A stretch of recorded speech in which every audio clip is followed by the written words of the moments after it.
Chapter 20. Even in chaos, there is a purpose. Life continued on the earth, Anastasia went on. But it was not the same life as before. The great Vedas civilization, its traditions, its rites, and its culture, which had existed for tens of thousands of years, were replaced by a chaotic, barbarian order of human society. In our state, the period of slavery began with the Kvan Rus and continues to the present day. But wasn't the Vedas civilization destroyed even earlier in other territories of the earth? I remember you saying, Anastasia, that the Vedas way of life was prevalent among the inhabitants of what is now Germany, England, Poland, and Baltic countries. Yes, I did say that. It was all one people, one language, one culture. If you look closely, Vladimir, you will see that they all resemble each other, even in outward appearance. This, despite the fact that for more than 2 millennia, there was a good deal of blood mixing between them and Asian peoples.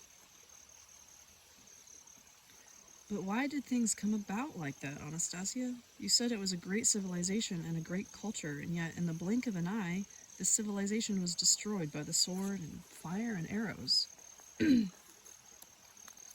Not destroyed, Vladimir. That word is not really appropriate. As long as there are at least 9 people on the planet who are striving for a conscious awareness of the divine earthly being, the Vedas civilization is alive.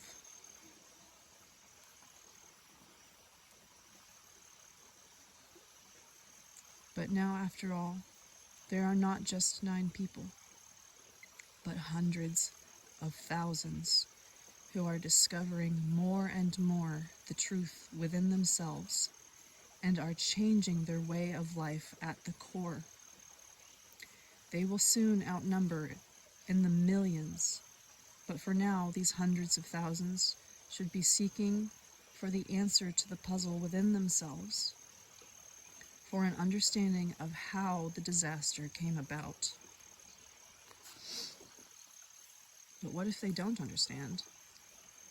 On our internet site, there's a whole lot of people who have been trying for several years now to determine what specific mistake mankind permitted to slip through in the age of the image.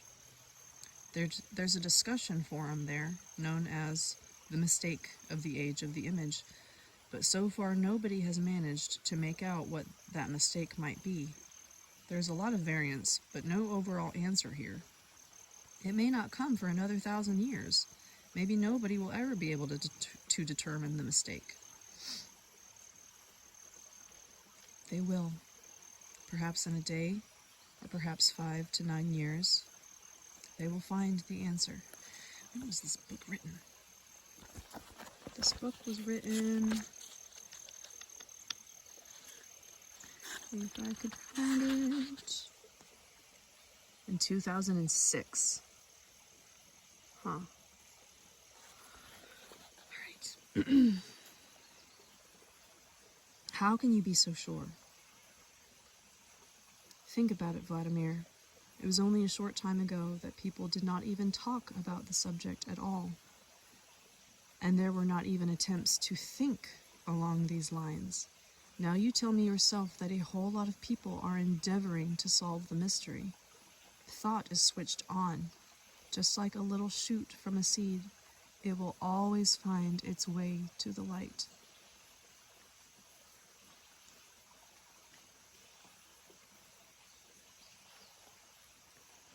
It will find it someday, perhaps. People today are mainly involved in the routine of their everyday life.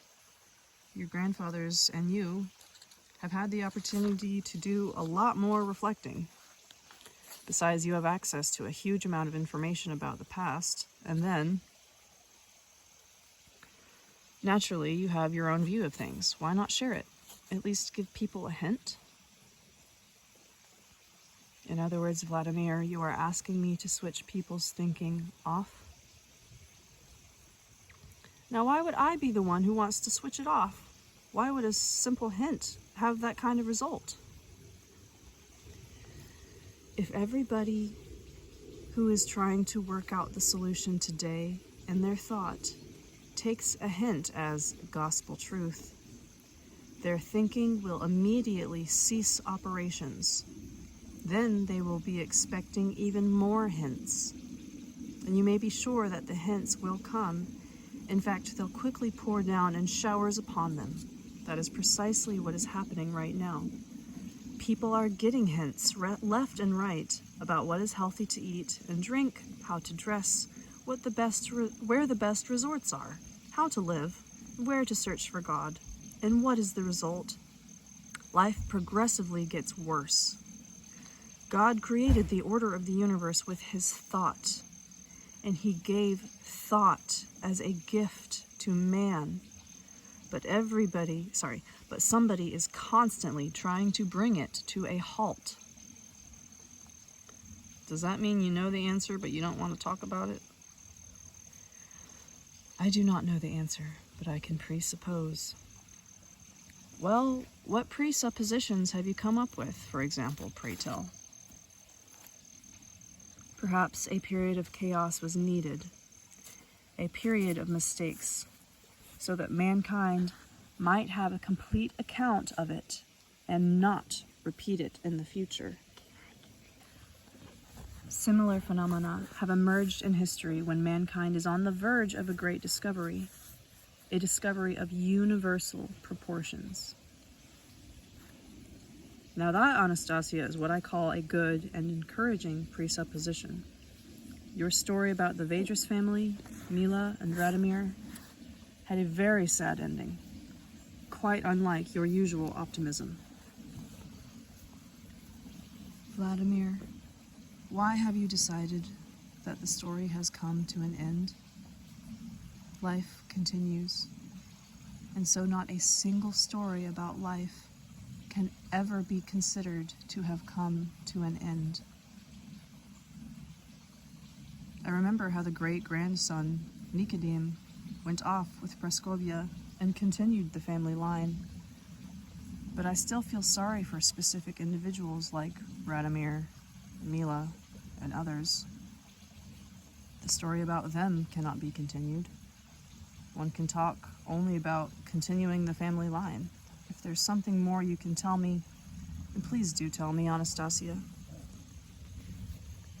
Fine. I shall tell about events that took place in the very near future.